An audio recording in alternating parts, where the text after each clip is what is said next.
Policia ka identifikuar dhe ka shpallur në kërkim dy kushërinjt, Mario dhe Ersion Boja, autor përplaguesen e 38 vjeçarit me iniciale RV në Kamës ditën e martë. Dy kushërinjt një ditë më parë rreth orës 10 në rrugën OSBE për motive të dobta i kanë prerë rrugën me automjet 38 vjeçarit dhe e kanë goditur atë me sende të forta. I dëmtuari morë mjekim dhe aktualisht është jashtë rrezikut për jetën. Gjatë kontrollit në banesën e shtetasit Mario Boja, shërbimet e policisë gjetën një armë zjarri pistolet me leje dhe një sasi municione luftarak, të cilat u sekuestruan me cilësinë e provës materiale. Gjithashtu është shpallur në kërkim automjeti tip Benz, me të cilin dyshohet se janë larguar nga vendi i ngjarjes dy autorët e dyshuar.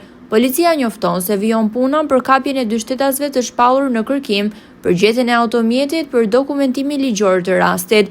Materialet procedurale ju referuan Prokurorisë së Tiranës për veprime të mëtejshme.